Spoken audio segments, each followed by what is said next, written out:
estamos aqui para mais este programa Agathos Talk e eu queria agradecer aqui a presença do meu amigo Dr. Abdu Nasser. Um prazer tê-lo aqui conosco, Dr. Abdu. Espero que a gente...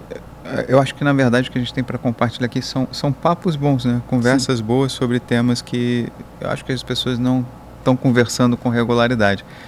Verdade. Lá a gente hoje tem uma parceria muito forte aí com o Grupo Agathos, né? Estamos sempre juntos ali em algumas oportunidades e o Cooperativismo do Rio, a CBRJ, né, agradece aí a acolhida. Apesar de hoje o assunto nem ser... A gente até vai passar pelo cooperativismo, mas eu não até é bem queria o foco. te dar essa oportunidade assim, para que algumas pessoas conheçam o trabalho da OACB, entendam, né, como que a OACB ela está inserida nesse universo econômico, né, dessa organização também de produção. Fala para a gente um pouco sobre cooperativismo e a atuação da OACB dentro desse universo. A OACB, né, é uma entidade prevista na Lei 5764. Acho que se fosse comparar, seria a OAB das cooperativas. A única entidade de registro e representação obrigatória aí de pessoa jurídica, né? Então, para você ter uma cooperativa plena em todos os aspectos, de fato e direito, você tem que ter registro no OACB. Mas a gente nunca levou isso ao pé da letra, não. Nosso papel ali, o nosso propósito dentro do sistema OACB é mudar o Rio de Janeiro para melhor através do cooperativismo, do empreendedorismo cooperativo, né? O que a gente faz lá é dar suporte a grupos, às cooperativas que já existem, para que elas possam crescer e, com isso, ajudar no desenvolvimento do estado do Rio de Janeiro, né? Eu sou superintendente do sistema OACB, que ele é composto pela OACB, Organização das Cooperativas Brasileiras, no nosso caso, Sindicato e Organização das Cooperativas do Estado do Rio de Janeiro. Existe uma OACB nacional e existe uma em cada estado. E vinculado ao sistema OACB, a gente tem o SESCOP, que é o Serviço Nacional de Aprendizagem do Cooperativismo, que seria o equivalente ao SEBRAE, mas com foco em cooperativas. E ali a gente tem cursos, treinamentos, até vou deixar aí depois, nossa plataforma de cursos são gratuitos para aqueles que querem conhecer mais sobre cooperativismo, sobre essa forma de empreender que distribui renda e riqueza para mais gente, né, e tem poder de ocupar um espaço econômico tão grande quanto qualquer grande empresa brasileira. A oportunidade que a gente teve junto lá, você falou muito bem sobre isso também, sobre o impacto que isso pode trazer dentro de uma melhoria na distribuição de renda, né, não só no Rio de Janeiro, porque é um trabalho que a gente tem como proposta, por você ser superintendente da OACB no Rio. Obviamente a proposta é começar isso pelo Rio, dentro do seu escopo ali de atuação, mas obviamente é uma política, né, de distribuição de rendas através do cooperativismo que ela tem aí a pretensão de melhorar a renda do Brasil como um todo, a distribuição de renda do Brasil como um todo, né? E naquela oportunidade você falou sobre alguns aspectos bem interessantes da atuação do cooperativismo e o potencial que a implementação desse sistema tem em mudar essa distribuição de renda. Eu fiquei bastante interessado sobre isso, a gente tem avançado em algumas conversas. Eu acho que é nesse sentido do treinamento, da divulgação dessas informações que nós temos sinergia com vocês aí como grupo de comunicação. Então, assim, foi fantástico. E naquela oportunidade também a gente conversou, na verdade, sobre algumas questões relacionadas ao avanço da tecnologia e os impactos que esse avanço tecnológico mundial, né, através da IA, através da robótica, ele tem aí a possibilidade de trazer, inclusive, uma reorganização mundial e, de repente, até impactos bem profundos na questão do modelo de produção. Fala um pouquinho para a gente sobre a sua projeção nesse sentido.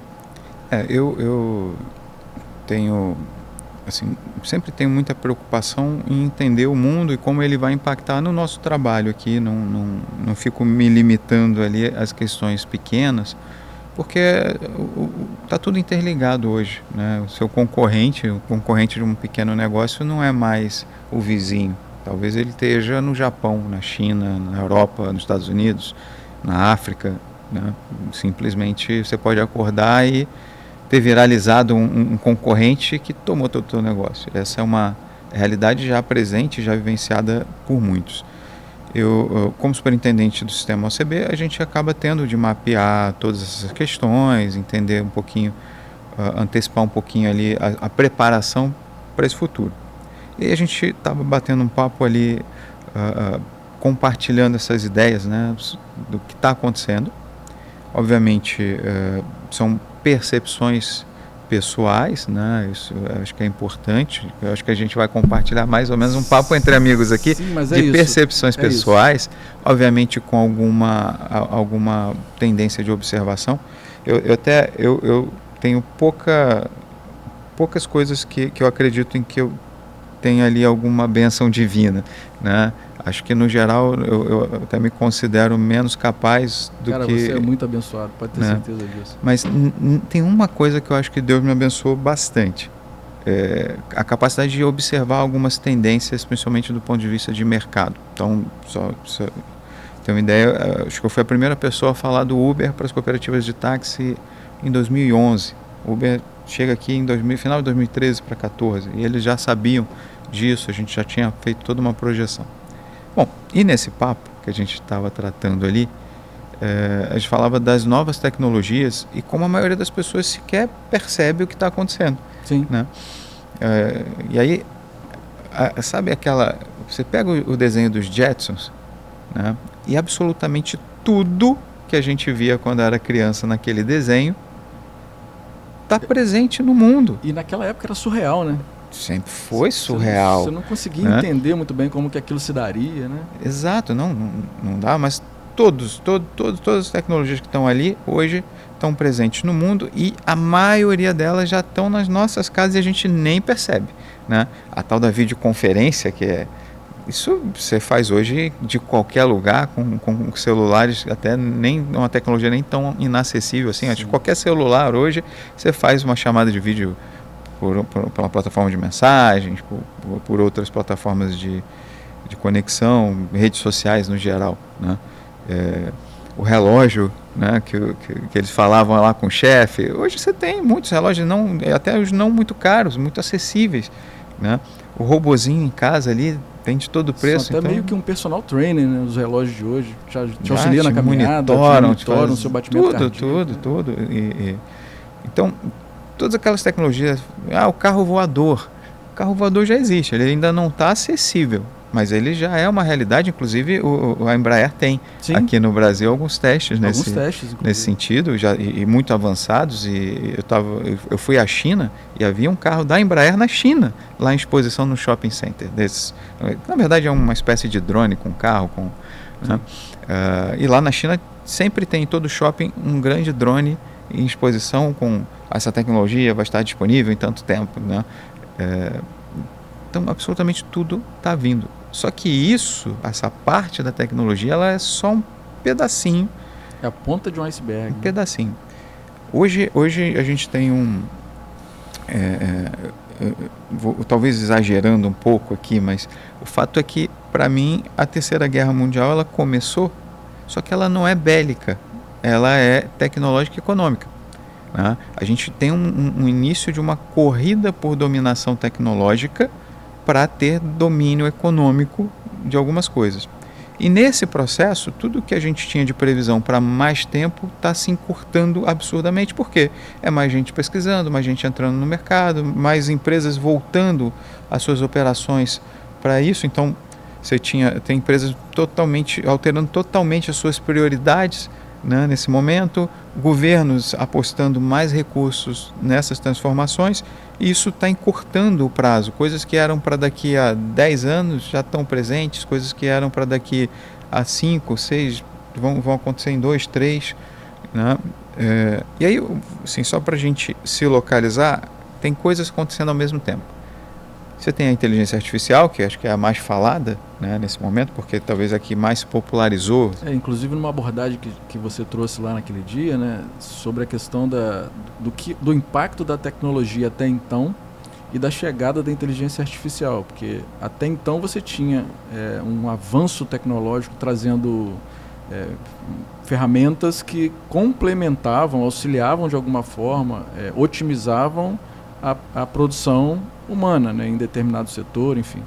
Mas a inteligência artificial, ela traz uma nova realidade em relação a isso. Ela não tem mais só o condão, só a característica de complementar, mas de substituir, né? É uma inteligência diferente da que a gente experimentou até então, né? Na verdade, o conceito de tecnologia, que às vezes a gente vai falando, aí a gente tem uma noção mental do que é, né, aquele assunto, mas quando a gente fala assim e pergunta, e aí para aqueles que vão nos assistir, se perguntem agora o que é tecnologia e tentem definir. Sabe, você vai dar uma paradinha, uns podem até conseguir, outros não, mas vai dar aquela paradinha e falar assim, ué, eu sempre achei que eu sabia, né? Mas talvez eu não saiba.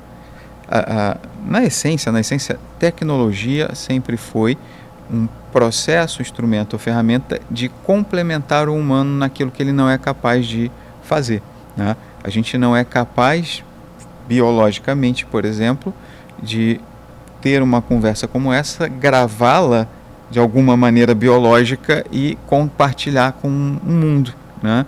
Em momentos posteriores. Então a gente desenvolveu várias tecnologias que permitem isso. A gente não é capaz de voar, né? Então a gente desenvolveu tecnologias que permitam isso. E aí são várias, de acordo com os objetivos desse voo. A gente não é capaz de andar a grandes velocidades de maneira constante por muito tempo e ainda levando outras coisas e pessoas. Isso não faz parte da nossa biologia. A gente desenvolveu isso. E do ponto de vista econômico, né, quando a gente fala de revolução industrial, por exemplo, o que você tem é o desenvolvimento de tecnologias que aceleram a capacidade, que complementam a capacidade humana de entregar ou aumentar a sua produtividade, criar coisas que fisicamente não eram possíveis, né? Então você tem lá na Revolução Industrial, por exemplo, essa transformação tecnológica, mas ainda assim complementando o humano. Houve períodos de transição, adaptação, gente ficou numa situação econômica vamos dizer assim, de obsolescência, né, até que se qualificou e se encontrou de novo na economia. Só que dessa vez a gente tem uma mudança. É a primeira vez na história em que a gente tem tecnologias, não só inteligência artificial, mas tecnologias que podem fazer com que o capital para produzir riqueza não precise mais do uso massivo da força de trabalho humana.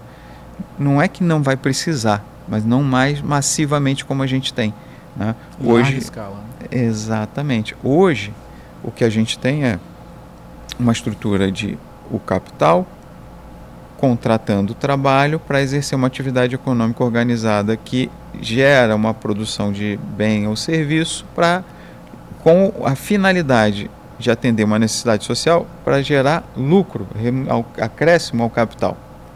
Essa sempre foi a estrutura, por exemplo, do sistema de capital. Quando você vai lá para um sistema socialista, é o Estado promovendo essa mesma lógica. O Estado entra com recursos, organiza o trabalho para gerar produção. A diferença talvez esteja nas escolhas. O Estado é que vai determinar aquilo que é mais relevante e você tem essa entrega ali ao final do resultado tanto econômico, né, financeiro para o Estado, quanto econômico de acesso, criação, avanço dos bens da vida ali na economia. E aí você tem agora a possibilidade de fazer essa mesma coisa sem o trabalho massivo, né? Talvez 1, 2 pessoas consigam tocar uma mega empresa global com as ferramentas que a gente tem hoje. Que aí são tecnologias que elas são mais do que inteligência artificial. Você tem a inteligência artificial, a internet das coisas, a robótica avançada, aí a biotecnologia e agora vem a computação quântica, né? E a computação biológica. São duas vertentes. E que uma coisa se conecta à outra, né? E talvez se conectem aos humanos em breve. Não sei se você sabe qual é o conceito de Android. Android é aquele ser humano que não pode viver a mais de 1 metro de algo tecnológico lhe complementando em termos físicos em algum sentido. Aí eu pergunto a você, você é um Android? Você carrega isso aqui para onde você vai?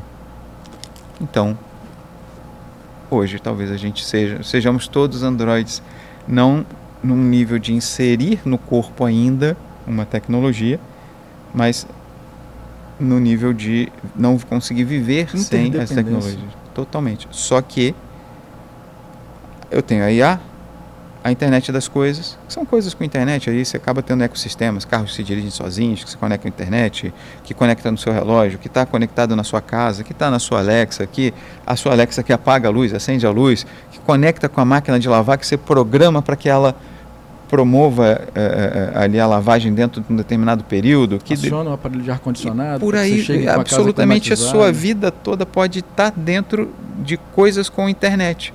Né, que você está viajando e fala, não, liga a luz aí para aquela coisa de parecer que tem gente em casa. Né? Eu quando viajo, eu tenho 2 gatinhos, eu sempre olho eles pela Alexa, né, e falo com eles pela Alexa. Então, eu vejo se eles estão bem, né, porque vai sempre uma pessoa lá em casa, mas não vai todo dia, né, então eu acabo usando a tecnologia. Então, percebe como de longe eu me conecto à minha casa para me conectar com um gato. Sim. Né, que sequer entende o que é esse processo tecnológico. Né? Então, essas coisas elas estão na nossa vida e a gente nem percebe. A maioria das pessoas tem uma impressora de comida e não sabe. Se você tem uma cafeteira daquelas de cápsula, nada mais é do que isso. Você aperta um botão e sai um café, né? Que antigamente você tinha que pegar o café, moer, torrar, moer. Se eu fosse fazer o processo todo, se eu morar na roça, eu plantar, colher, secar, torrar, moer, botar na nossa meia suja, né, da vovó, e aí esquentar num fogo que era lenha ou carvão. Então você tinha que buscar a lenha ainda. Buscar lenha, acender aquilo ali. Olha esse processo. E agora você tem cafés especiais que vêm do mundo inteiro e você aperta um botão e ele sai prontinho, né, naquela medida para uma pessoa. É uma impressora de comida. O ponto é que a gente tem a inteligência artificial daqui a pouco conectando, já está na verdade com a internet das coisas, que vai conectar com a robótica, que vai conectar com as pessoas. Talvez a gente tenha no futuro... Isso traz uma reorganização dos modelos de produção que nós temos hoje, né? Assim. Totalmente reorganização. E talvez uma reorganização do conceito do que é ser humano. Sim. Porque, óbvio, talvez existe, quando a gente começa a falar essas coisas, aí eu tenho a oportunidade de conviver com muitos especialistas de muitas áreas. Então, tenho esse privilégio de estar sempre trocando informações com pessoas que sabem muito sobre esses assuntos. E aí você vai encontrar gente que entende que essas coisas que a gente está falando, elas não vão impactar na nossa geração, e tem gente que entende que elas vão impactar nos próximos 2, 3 anos. Né? Eu me filio à corrente de que elas vão impactar nos próximos 2, 3 anos, porque há 2 anos atrás, o conceito de tecnologia era aquele primeiro que a gente falou. Hoje já não é só esse. É óbvio que eu ainda vou ter tecnologias que complementam o humano, mas do ponto de vista da produção econômica, não. Aí você para e pensa assim, mas está longe. A Meta acabou de demitir 5% dos funcionários, dizia que eles não performavam adequadamente. Olha, eu não consigo imaginar uma empresa como a Meta, né, dona do Facebook, WhatsApp, Instagram e vários outros, tendo pessoas meia boca na equipe. Qual foi a comparação usada para essa, essa análise de não performar? E aí quando você teve uma demissão linear de 5%. 5% de uma empresa dessa é muita gente. Só que se não performa, você vai buscar pessoas que performam. Só que não foi isso que aconteceu. Não houve uma substituição dessa mão de obra. Não houve uma substituição até o momento. Ou pelo menos não pela mesma qualidade de mão de obra, condição de mão de obra. Pois é, na verdade o que houve foi uma substituição por processos que a inteligência artificial faz. Então, você vê, 5% é muita coisa. Né? Imagina 5% dos empregos mundiais sumindo em definitivo. Qual o impacto econômico que isso tem? E se sumiu esse 5%, daqui a pouco a gente segue, olha que interessante, vai começando a aumentar. Quem sabe até onde isso vai chegar. Isso muda a relação econômica totalmente. Né? Sim, porque agora você tem uma grande massa de mão de obra ociosa, ou obsoleta até. Né, obsoleta, porque ociosa você ainda pode criar uma concorrência, né, pode criar uma cooperativa, onde você tem que é um sistema econômico também. E aí acho que a diferença é que no capital, a atividade é empreendida para gerar um retorno e remuneração ao capital. O dono do capital sequer precisa trabalhar ou conhecer ou consumir os produtos daquela empresa para que ele tenha um ganho econômico. Então eu posso ser sócio da Meta e eu nem usar nenhuma rede social deles, está tudo bem. Né? E às vezes até nem entender muito bem nem do que entender eles fazem, muito né? bem, mas se eu dependendo da quantidade de capital que eu tenho, eu vou viver daquilo ali e bem, né? Mas numa cooperativa não. Enquanto essa empresa de capital fixa a riqueza no próprio capital, a cooperativa ela fixa nas pessoas. Então eu podia, por exemplo, organizar, e até esse é um pouco do nosso papel hoje lá, tentar alertar as pessoas que existe uma forma de humanização da economia para enfrentar esse processo, porque a gente está caminhando, se essas tecnologias seguirem avançando nessa progressão, e se tudo que está ali desenhado de fato se confirma nos próximos anos, talvez a gente entre numa economia pós-humana, né? Que é uma economia que não precisa do humano para funcionar. Obviamente vai ter que se criar alguma forma dessa economia girar. Aí a gente entra nos ecossistemas. Que em última análise o que nós esperamos é que, embora ela seja uma economia pós-humana, ela seja desenhada para os humanos, né? O problema, é o que a gente espera, né? Eis o problema. O problema é que isso tudo está acontecendo num movimento aí geopolítico de divisão global, né? De polarização. Na verdade, não chega mais nem a ser uma polarização, porque você tem grupos se dividindo ali para tudo que é canto. E alguns aspectos que poderiam mudar o mundo para melhor e vão mudar o mundo para pior, né? Se essa tendência se confirma. Porque hoje a gente entra numa era de abundância econômica. Muita coisa que é escassez, que é ali que tem custo de produção, entra num custo de produção de custo marginal zero. Sim. Né? Só que, apesar da gente entrar numa era que eu poderia estar focando em dar abundância para o ser humano, a gente está entrando numa era em que se busca dominância do ser humano. Uma maior concentração de riqueza na mão de poucas... E o problema é que é na maior concentração global de riqueza histórica, né? Nunca houve tanta concentração na mão de pouquíssimos, onde alguns estudiosos tratam do conceito de tecnofeudalismo, que antigamente o feudalismo era o quê? Você tinha um senhor de uma terra, e nessa terra tudo que tivesse nela era desse senhor, né? Inclusive as pessoas. Esse era o conceito de servo. Você trabalhava para aquele senhor feudal, ele te dava proteção, ele te permitia trabalhar na terra dele, mas ele era, de certa maneira, você não chegava a ser um escravo, como a gente teve aqui no Brasil, mas você era um servo e tinha direitos vinculados a isso. Mal comparando é quando você mora numa favela e o traficante resolve mandar na tua vida, né? Você tem ali os senhores feudais hoje, ou o miliciano, enfim. Constituídos na prática. Constituídos na prática. Só que esse pelo domínio da força em determinada região de terra. O tecnofeudalismo é a formação de ecossistemas, né? Lembra que eu falei, olha, você tem um robô em casa, a fechadura eletrônica com a câmera, com a máquina de lavar, com a geladeira, tudo conectado, o carro, né? Que você se transporta, você vive praticamente dentro desse ecossistema. E aí vai ter força o senhor feudal que tiver mais gente, mais pessoas dentro do seu ecossistema, é o que eu imagino numa transição econômica, né? E aquele também que tiver um ecossistema mais completo, digamos assim, né? Aquele que atenda às diversas necessidades. Aí Agora, qual é o problema que entra nesse bolo aí? Você tem um problema de concepção da religiosidade, ou seja, isso está entrando nesse caldeirão, né? E mesmo dentro do cristianismo, por exemplo, você tem setores que pensam totalmente diferente. A Igreja Católica pensa diferente, né? Aí você tem dentro da Igreja Apostólica Romana tantas outras correntes. Dentro até aplicações práticas doutrinárias, doutrinárias, né? Totalmente diferentes. Exatamente. Assim. Isso dentro da Católica. Agora, aí vem para a nossa realidade dos protestantes, sim, pentecostais, e por aí vai. Aí você começa... Isso está nesse caldeirão lá do senhor feudal tecnológico. Além disso, hoje entra nesse caldeirão também as questões raciais, né? E aí, gostando ou não, há alguns flertes com essas questões de hegemonia, de raças e tudo mais, e isso preocupa um pouco, né, sobre para quem esse mundo tecnológico está sendo construído. As pautas hoje políticas em algumas regiões aí do globo têm sido notadamente nesse sentido. Nesse sentido.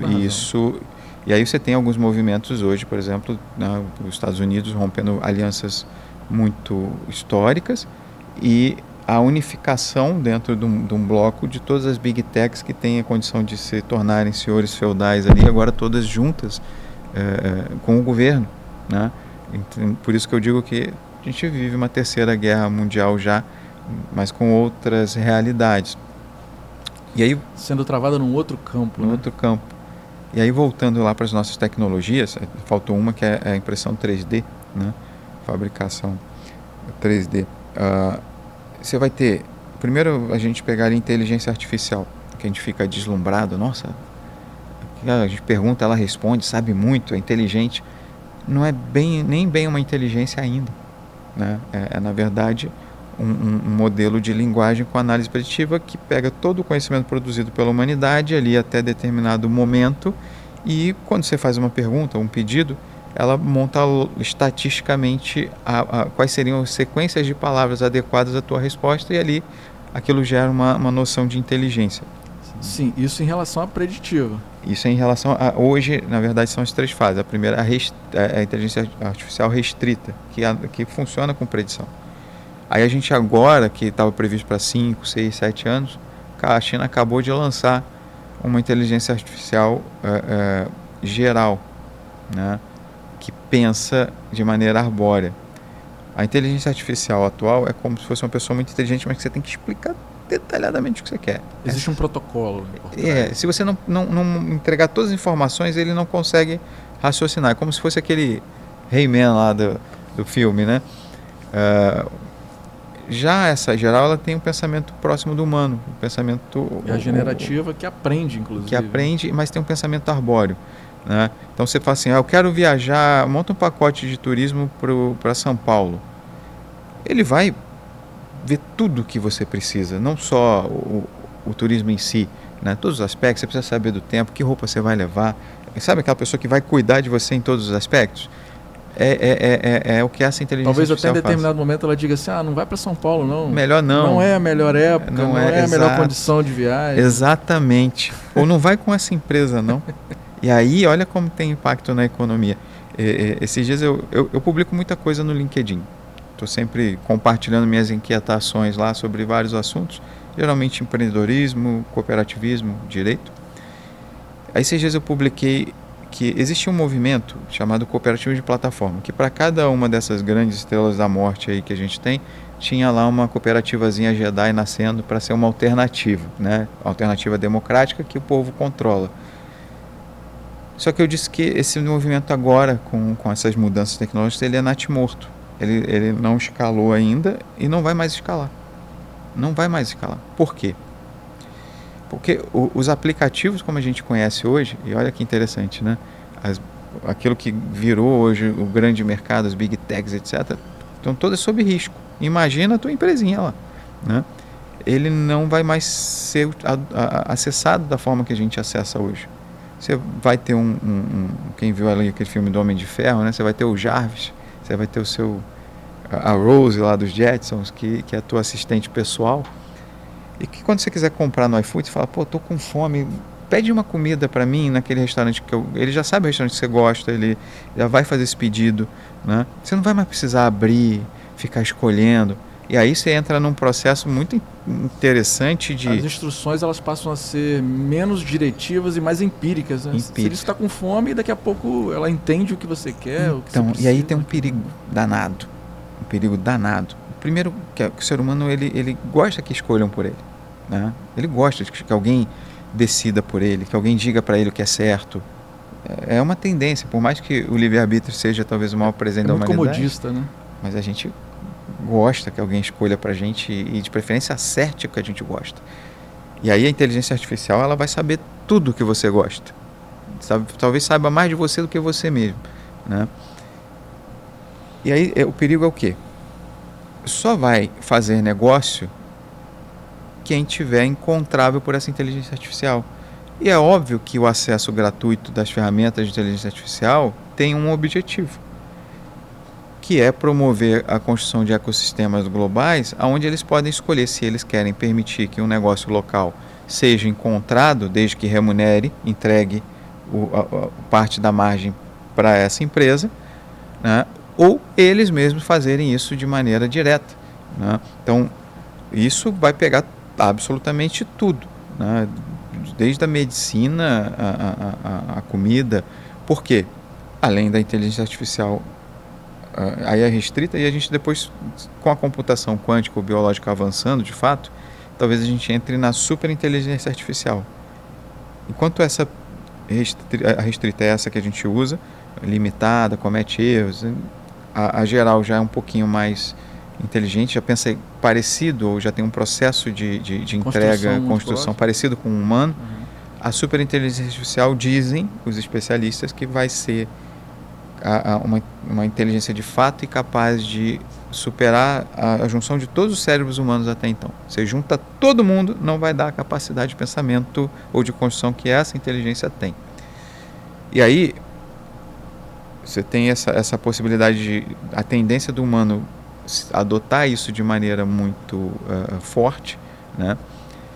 E essas empresas manipularem o processo econômico globalmente. Falar, olha, você só vai comprar televisão disso aqui, porque eu só vou te dar aquelas que eu quero, isso que me remuneram. Uma centralização do poder na mão de pouquíssimas pessoas. Tecnofeudalismo. Senhores feudais que controlarão a economia. E aí que vem um ponto. Quando a gente está lidando com essas coisas, tem muita gente que acha assim, mas a minha atividade não vai. Esses dias a gente estava conversando naquele dia, sobre a questão mesmo, um pastor será substituído por uma inteligência artificial? Ué, experimenta pedir conselhos religiosos para a inteligência artificial. Você vai ver que às vezes ela sabe muito mais do que o seu pastor, né? E com de alguma forma, talvez passando uma imagem de isenção. A mesma coisa para o seu advogado, a mesma coisa para o seu médico, a mesma coisa para o seu psicólogo. Muito grande, porque ela faz uma análise do texto, no caso do pastor, do texto sem bíblico, o seu viés, sem nenhum tipo de comprometimento cultural, exatamente, nenhum tipo de comprometimento social, inclusive, né? Sem o seu viés de observador, né? Porque, como a gente falava, dentro da própria, das próprias igrejas cristãs modernas, por exemplo, protestantes, pentecostais, etc., você já vai vendo diferenças. E dentro da própria denominação, né? Dentro da própria denominação, você vai ter pastores que pensam totalmente diferente. E aí ele interpreta a Bíblia de acordo com o seu viés, as suas circunstâncias. A máquina não. Ela vai tentar te dar todas as conformações possíveis sem um viés. Ou, aí é que vem, dentro dessa lógica de senhor tecnofeudal, com o viés que eles querem te dar. Isso é um problema, porque arrebata de alguma maneira o livre-arbítrio das pessoas, né? E do ponto de vista econômico, isso vai se estendendo. A inteligência artificial depois vem para a robótica. Não sei se vocês já viram vídeos aí, acho que se não, procura, de robôs humanoides, alguns com musculatura sintética que imitam de maneira fluida, não é mais aquela coisa quadradinha, o humano. E aí eles estão trabalhando para pôr inteligência artificial nesses robôs. Isso, hoje você, com $20 mil, você compra um robô desse nos Estados Unidos, na China, né? É inacessível para a gente, é muito caro? Mas para uma empresa não, né? Se eu for considerar $20 mil dependendo da atividade, é melhor ter um robô, porque ele trabalha o quê? Ele não vai discutir escala 6x1, né? Ele vai discutir, eu trabalho 24 horas por dia, 7 dias por semana, tem um momentinho só para trocar a bateria. Sim, né? Dependendo da construção dessa empresa, como você disse, ela não precisa nem de ter espaços para atender a esse colaborador, espaços específicos como refeitório, por exemplo, banheiros, não vai ter essa necessidade, ou pelo menos não numa grande quantidade, né? Exato, você vai ter pequenas pessoas em número pequeno que dominam essa tecnologia e conseguem articular de maneira que ela trabalhe para eles. Sabe uma coisa que a gente falou também naquele dia que me chamou muita atenção, assim, naquela conversa que a gente teve, foi, a gente até abordou isso aqui, a questão da obsolescência da produção por parte de humanos. E aí você tem uma grande quantidade de humanos obsolescentes, mas que esses humanos eles precisam de alguma forma de ser assistidos. Isso gera necessidade, inclusive, de uma reorganização em relação a políticas de subsídios, né? Exatamente. De subsídio econômico. Hoje quem fala em renda universal global, por exemplo, é o Elon Musk, que é um desses que está buscando ali a posição de senhor feudal global, né? E a gente aqui às vezes brigando com Bolsa Família, não pode ter, que é um absurdo que o Estado... Mas isso é uma tendência. Talvez 99% das pessoas do Brasil vá viver de um Bolsa Família um dia, né? Talvez. Porque a gente está falando de um programa de renda global, porque a economia, se eu não preciso mais do trabalho, mas eu ainda vou precisar do consumo, senão a economia não gira. Ela tem a produção, o trabalho e o consumo. Não é só a subsistência, mas até mesmo a capacidade de você consumir, né? Exatamente. Se você não consumir, você para a economia. Então, talvez a gente entre neste processo. E aí é que vem coisas que a gente precisa pensar, né? A gente vai querer viver vinculado a uma única empresa? Qual é o caminho, por exemplo, que essas pessoas têm nos próximos anos aí, né?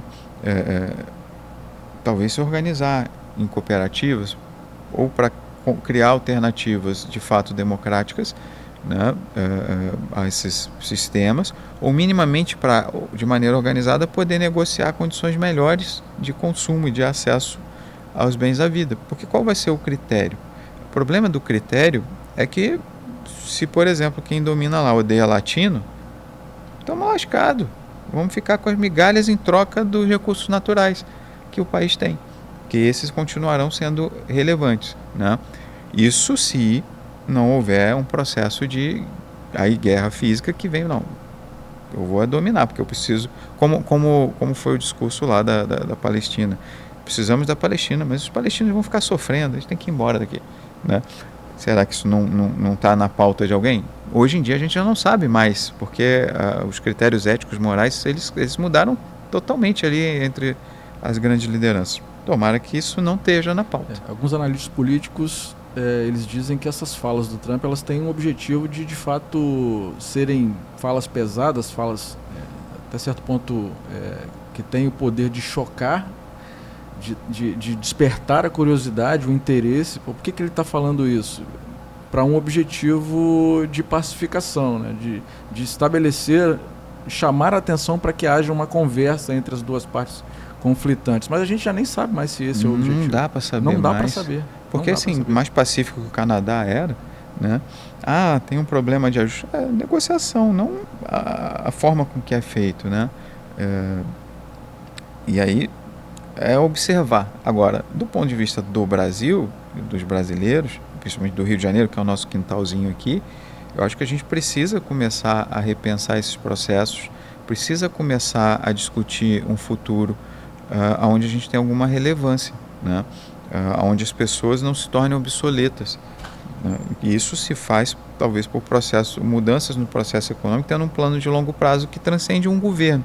Só que aí, né, entrar na política é meio complexo, mas a gente tem governos atrás de governos que estão mais preocupados com a manutenção do poder do seu grupo no cargo do que nessa construção de futuro.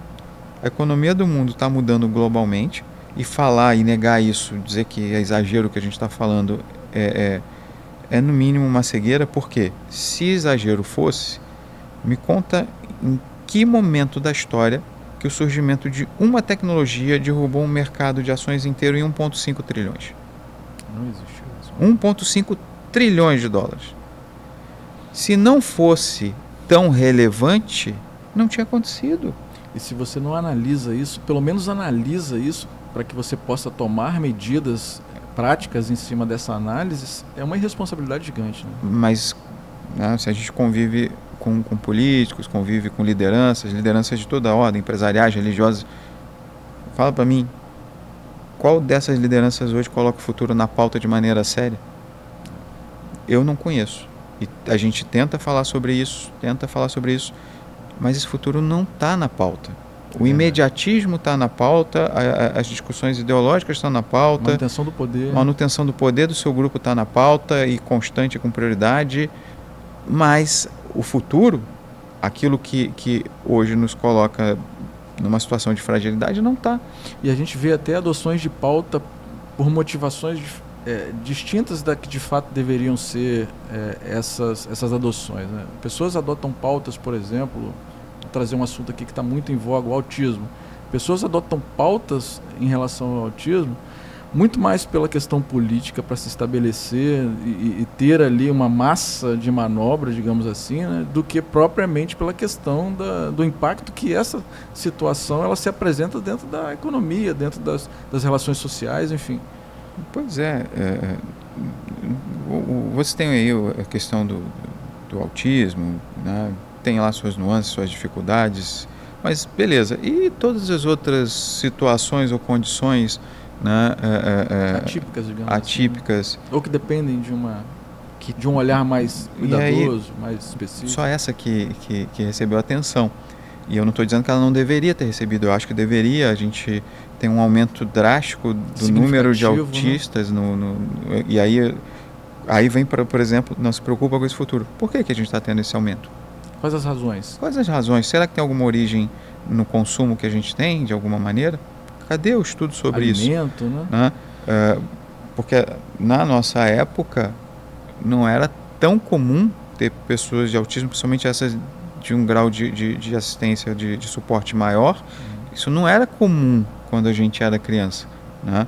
Lógico que tinha, sempre existiu. Houvesse um desconhecimento a respeito da própria condição, exato, né? Mas... né? Sempre existiu.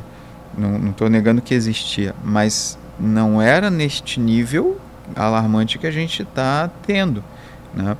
E isso preocupa. Aí, de novo, trata-se ali a matéria do ponto de vista do interesse político, levanta-se a bandeira, mas se não se discute futuro, nem razão, nem de fato o que leva a gente a ter tantos autistas e como evitar isso e como criar um mundo melhor talvez para eles, né, para que eles possam conviver e ser produtivos, porque autismo não é doença, não. Né? Autismo é uma condição, né, neurodivergente. É uma percepção diferente do mundo né? das relações ali que se apresentam. Mas as outras pessoas não estão preparadas para isso. Mas dentro da política você tem essas pautas que não fazem sentido, né? Aqui no Rio de Janeiro mesmo, eu costumo observar, às vezes com muita decepção, que governador atrás de governador, prefeito atrás de prefeito, quando tem projeto, é sempre projeto megalomaníaco. E sempre projeto de trazer uma empresa de fora para cá. E sempre antagônicos. Sempre antagônicos. Eles analisam o que o outro lado da moeda defende e eles vão defender o contrário, sem fazer análise de mérito, sem fazer nenhum tipo de... Cara, você pode ser esquerda ou direita, mas está todo mundo incomodado com o buraco. E o buraco não vai mudar porque você é esquerda ou direita, né? Se é que existem esses conceitos também no Brasil de maneira clara, não existem no final das contas. Agora, a gente devia estar discutindo coisas estruturais, construtivas, para a gente se preparar para esse mundo que está se desenhando, mas a gente não vê isso. Não vê isso. No Rio de Janeiro menos ainda, apesar da gente ser o estado com o maior número de universidade por metro quadrado, né? Estão todas desconectadas, não se discute saídas econômicas e dentro dessa lógica de uma economia tecnofeudal, global, verticalizada em nível global, né, de ecossistemas fechados, a alternativa de humanização e manutenção de força seria o apoio e desenvolvimento dos negócios locais, a relação e aprimoramento dos negócios locais, de inovação nos negócios locais. Dessa forma você conseguiria pelo menos criar uma bolha ali de autossustentabilidade. Exato, né? Para que a gente consiga de alguma maneira sobreviver com algum grau de alternativa, né? Não estou nem dizendo que a gente não vai estar dentro desses processos, mas... Não vai haver uma independência absoluta, mas pelo menos relativa. Não mais, né? A gente no máximo vai poder escolher se você quer a dependência da China ou dos Estados Unidos. Agora, não ter, eu acho que hoje, como o Brasil não está nesse processo, é impossível, pelo menos nos próximos 20 anos. Isso se a gente tomasse uma decisão séria agora de, né, se preparar para esse novo mundo e entrar nessa corrida. Isso não está acontecendo, né? Mas se acontecesse, pelo menos nos próximos 20 anos a gente não teria chance de estar ali disputando. Então você vai escolher entre China e Estados Unidos. Agora, qual é a alternativa? O desenvolvimento da economia local. E nesse sentido, não vejo a política trabalhando essas questões, não vejo... quando você vai ter regulação é sempre um desastre, que é para proibir e nunca para fomentar alternativas, né? Isso devia estar sendo pauta prioritária. Uma inteligência artificial derruba o mercado americano em 1,5 trilhão. Metade, creio, do PIB brasileiro. Metade. Uma inteligência. Quantas a gente está de fato desenvolvendo, apoiando e trabalhando? Quantas redes sociais são brasileiras de fato e elas estão recebendo que apoio, né? Isso vem impactando ali a capacidade das pessoas perceberem o mundo num grau que não acreditam mais nos governos, não acreditam mais nas empresas locais, desvalorizam a cultura local, a religião e tudo mais, né? Esse é um processo que a gente talvez tenha que, sabe, repensar. E aí eu acredito muito no papel das entidades de sociedade civil nesse processo, né? Particularmente acredito que o cooperativismo, na nossa visão ali, é um dos meios para corrigir esses desvios sociais por meio do econômico, sem assistencialismo. Cooperativa é negócio, não é ONG, mas é um negócio que distribui a riqueza para mais gente, não concentra, né? Toda produção e riqueza ela é vinculada à produção das pessoas e não às operações, não ao capital.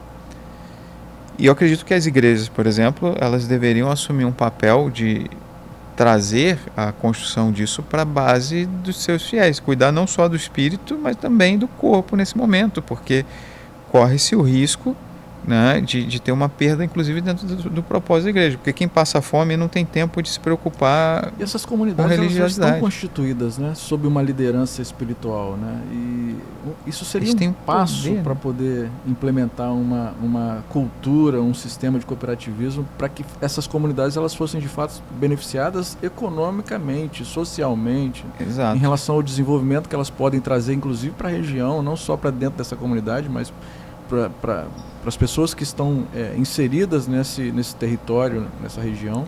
Assim, é de fato fantástico. Mas infelizmente, sabe, que a gente vê, embora a gente tenha trazido aqui, você trouxe muito brilhantemente essa questão da relevância dessa inteligência artificial que derrubou aí em 1,3 trilhões a economia americana, mas a gente aqui no Brasil está discutindo questões de invasão de assembleia, se invadiu, se não invadiu, qual foi o plano articulado para que isso acontecesse. Infelizmente a gente está discutindo o passado e a gente não tem como pauta essas questões que são de fato muito relevantes e que poderiam trazer de alguma forma benefícios para a sociedade brasileira. Você tem um ponto que assim, eu até acho, minha opinião pessoal, que uma parcela gigantesca daquelas pessoas merece de fato as penas que está recebendo, né?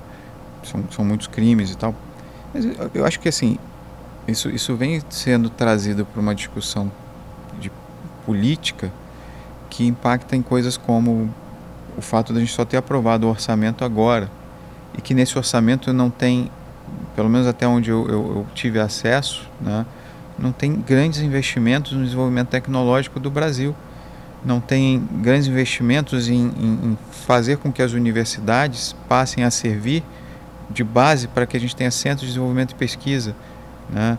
Pesquisa e desenvolvimento. E todas as grandes empresas, absolutamente todas as grandes empresas americanas são vinculadas a uma ou mais universidades. Todas. Aqui a gente não tem esse processo de integração. Sim, empresa a questão universidade. Não é o fato de não discutir essas pautas, né, que envolvem toda essa questão aí que está sendo discutida, mas a importância e a extensão que se dá a isso. Eu acho que existem outras coisas, como a gente tem trazido aqui nessa conversa, que deveriam ser abordadas de uma forma mais relevante, mais importante, com mais atenção, mais urgentes, do que algumas questões que a gente fica discutindo e tornando isso, dando uma proporção muito grande para isso, quando na verdade se existe a lei, se ela precisa ser aplicada, aplique-se. Assim, apure-se, aplique-se. Você pega o Congresso, assim, de vez em quando eu vou lá olhar a TV Câmara, TV Senado, toda vez que eu vou olhar, eu não sei se é uma percepção, não tem uma estatística, mas toda vez que eu vou olhar é alguém falando mal do Lula ou falando mal do Bolsonaro. Como se isso fosse mudar o Brasil, como se isso fosse colocar a gente de novo no mapa não vou nem dizer de liderança, de qualquer coisa, mas no mapa de sobrevivência a esse mundo tecnológico. Não vai, porque ambos, nesse momento, não coelegeram a construção de um Brasil competitivo como prioridade, né?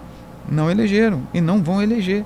E por conta de questões políticas, hoje se trava questões que seriam estratégicas para esse país. Hoje e no passado, e historicamente se faz, né? Acho que a gente tem uma elite ali, um grupo que eu chamo de transpatriota. É o cara que se diz patriota, mas ele não se identifica com a sua pátria. A pátria que ele se identifica é outra, né? É de outro país, e aí ele não tem prioridade na pátria dele, né? A gente chega a ver gente falando, vem aqui invadir o Brasil, como se eles invadindo o Brasil eles fossem se preocupar com o brasileiro. Sim. Não vão, porque eles estão cuidando deles, e eles é que estão certos, a gente é que está errado, né? Mas a gente vive isso nesse momento. A gente lá no sistema OCB, assim, eu vou dizer que eu estou há 4 anos ali focado em fazer a nossa parte dentro das nossas limitações, né? A gente é uma entidade pequena, proporcionalmente falando aí em relação aos outros S's, né? Acho que a gente nosso orçamento total ali é menor do que o orçamento da unidade Deodoro Sete Senat, né? Mas a gente tenta fazer o nosso papel ali de uma maneira mais inclusiva e mais aberta possível. Deixa eu pegar uma aguinha aqui.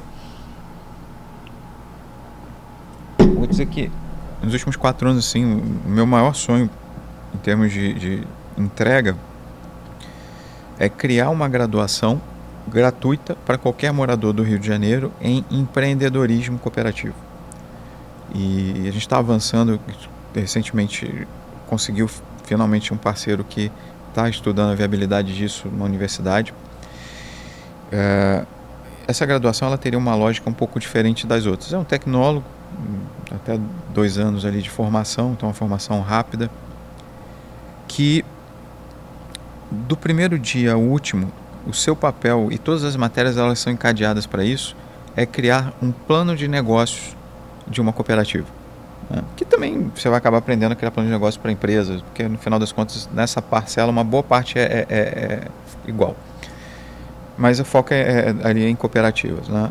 Então, dia 1 da universidade, você já vai saber que, para você se formar, você vai ter que entregar um projeto completo que estude mercado, marketing, plano operacional, processos, regulação, parte societária. Você vai sair dali com o teu projeto pronto. Se você quiser empreender, como a gente está oferecendo, a gente é uma entidade privada, mas está oferecendo isso gratuitamente, a gente vai te dar 2 anos para você começar esse negócio. E se em 2 anos você não conseguir, a nossa ideia é pegar o teu projeto e colocar público, para que outra pessoa que queira empreender, não tem ideia, vá lá e pegue isso e vá empreender.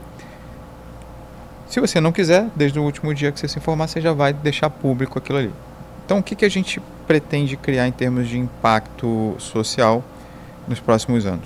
E qual é a diferença, por exemplo, de um curso de empreendedorismo para outros cursos de administração, gestão, né? Nos próximos 2 anos, nos próximos 20 anos, na verdade, a gente sonha que pelo menos 1 milhão de pessoas façam essa graduação. A gente vai buscar ali parcerias com as cidades, parcerias com o Estado, porque se a gente tiver 1 milhão de pessoas fazendo essa graduação e 1% resolver empreender, no Rio de Janeiro a gente já vai ter mais cooperativas do que a gente tem no Brasil inteiro hoje. Mas qual é a relevância disso? A relevância disso é a seguinte: quando você pega, e isso é uma afirmação ainda empírica, a gente está no processo de contratação de especialistas ali para fazer essa pesquisa e confirmar ou não essa afirmação que é empírica ali, né? Mas quando você pega os estados brasileiros e ordena por aqueles que têm o menor índice de Gini é o índice de desigualdade, né? Como a economia mede a desigualdade, e colocar também em ordem outros 2 elementos, que é o número de pessoas em cooperativa e o faturamento dessa cooperativa versus a participação no PIB daquele estado, você vai ver que os estados que têm mais gente e mais participação no PIB são os que têm os menores índices de Gini. Aí você fala assim, tá, mas será que é o cooperativismo? Bom, os dois da ponta ali dos menos desiguais do Brasil são Paraná e Santa Catarina. 40% do PIB ali, do faturamento das cooperativas equivale a 40% do PIB. Né? O outro, 60% da população faz parte de uma cooperativa. Se é coincidência ou não, eu ainda não sei, eu não tenho como provar. Talvez depois dessa pesquisa a gente consiga. O fato é que isso se repete nessa ordem ali, com pequenas variações. São Paulo tem uma estrutura econômica diferente do resto do Brasil, então você tem uma desigualdade talvez por outros fatores, mas o cooperativismo também é relevante lá.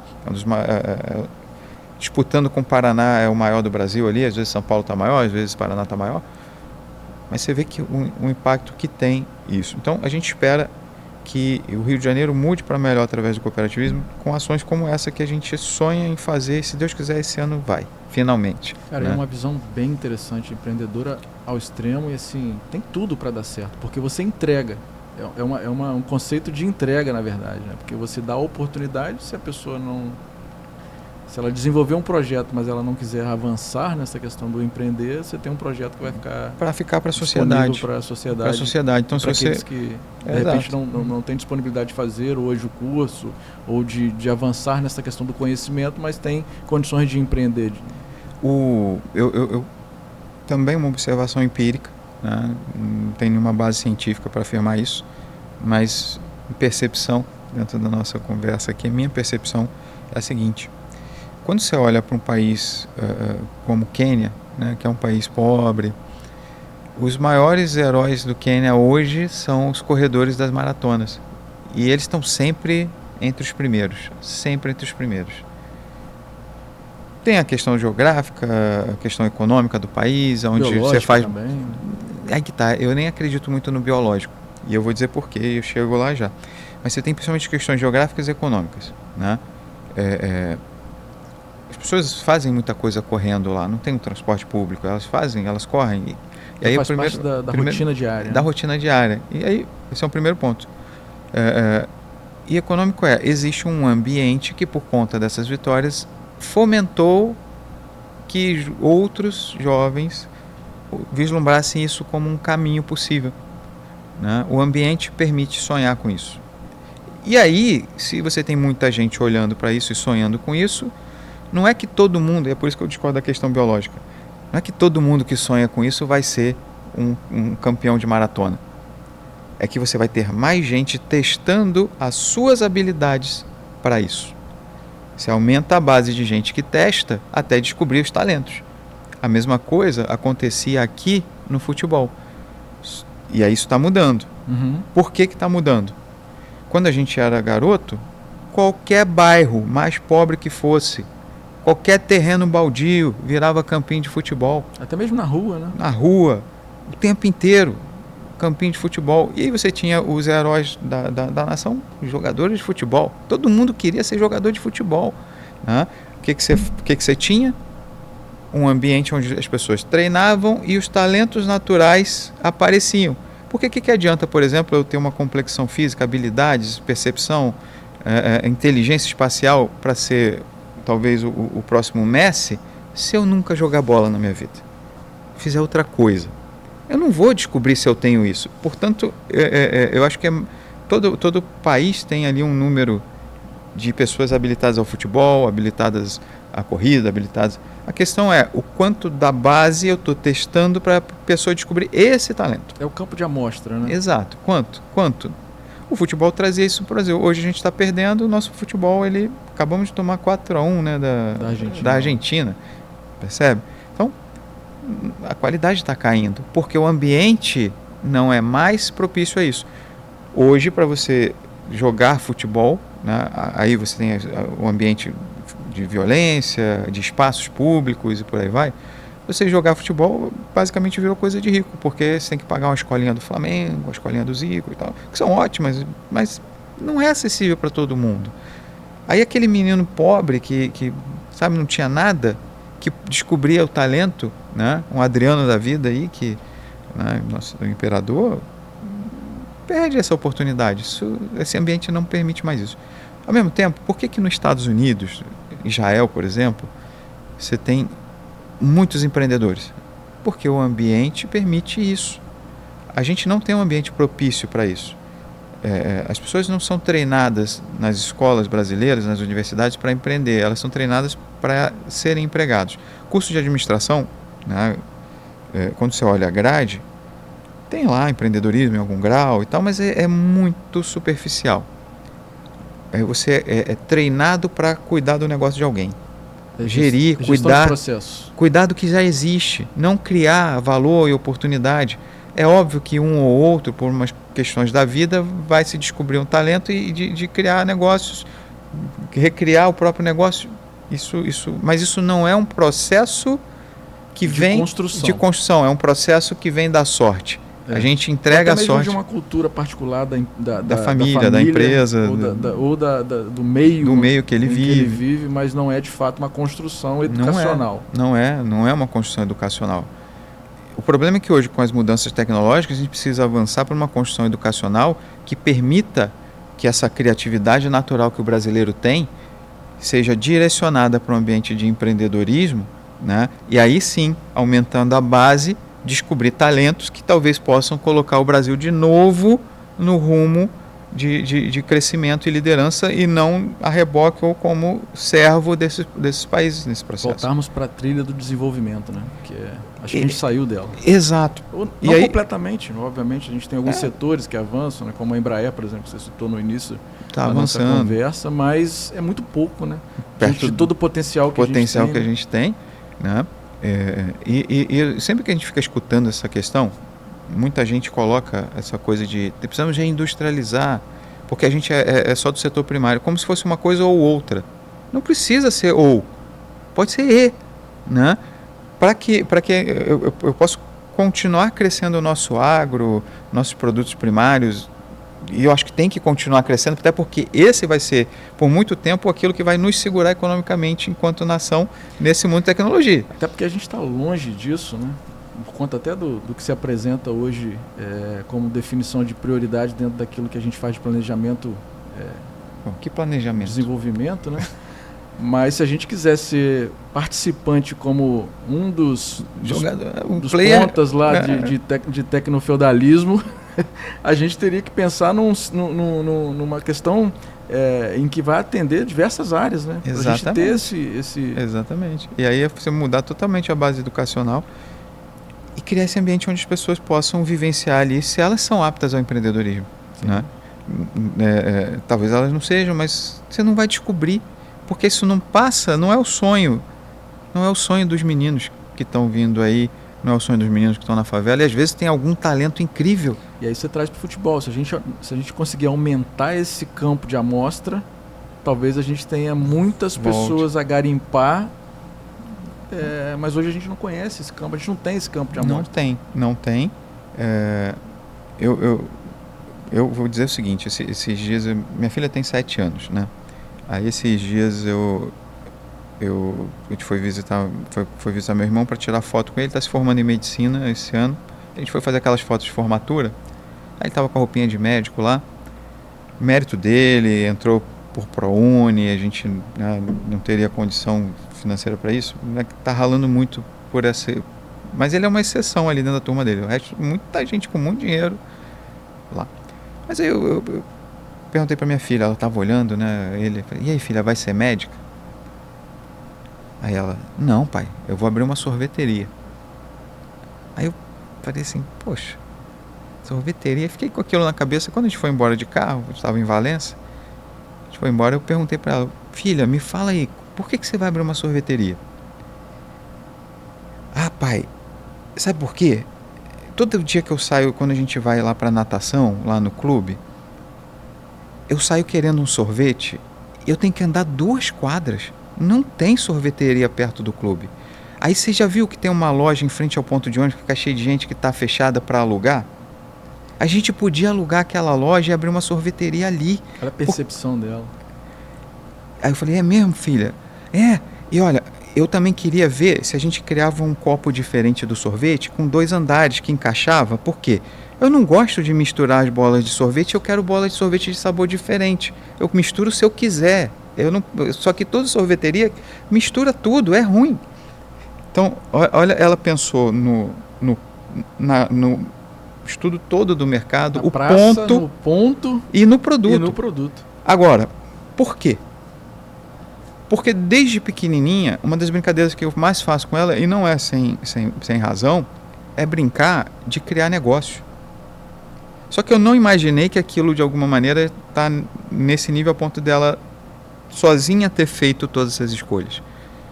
Aí quando eu digo que o ambiente permite isso, né, é nesse sentido. E aí, criar esse campo de amostra. Né? Exato. Quantos jovens têm esse... Não poderiam estar sendo incentivados a esse tipo de e descobrindo análise. Coisas novas. Então, por exemplo, eu tenho certeza que talvez aí quem tem sorveteria pegar a ideia dela ali, vai ter mercado, porque tem muita gente que não quer misturar os sabores, né? E é sobre isso, talvez, que a gente tenha de discutir. A gente cria um ambiente para permitir essa construção? Eu acho que não. Muito pelo contrário, né? A gente cria ambientes aqui no Rio, por exemplo, para mega negócios incríveis, etc. E é uma mensagem que a gente passa para o pequeno: isso aqui não é para você, meu filho. Nem se anima, que não é para você, né? Aí, quem é que vai criar esse ambiente? A gente está lá fazendo a nossa parte, dentro das nossas limitações. Eu espero realizar esse sonho esse ano, no máximo aí ano que vem, né? E eu espero fazer conexões com entidades, como as igrejas, por exemplo, para que elas divulguem e levem essa formação para a sua base, como as associações comerciais, as prefeituras, o próprio Estado. A nossa ideia é que ofereça isso gratuito. Agora, existem outras coisas a serem feitas, né? As entidades estão criando esse ambiente também? Não estão. E a tecnologia está atropelando os nossos negócios, como eu falei. Vai chegar um dia, e não é longe, o Google hoje já não é mais o... Só para vocês terem uma ideia, eu vou falar dos meus hábitos. Eu não odeio olhar o e-mail, eu só olho por obrigação. Ou tu fala comigo no WhatsApp, ou vai demorar para responder. Vai se perder. Vai demorar para responder. Não vai se perder, eu vou responder, mas sabe aquilo, não está na minha prioridade olhar o e-mail.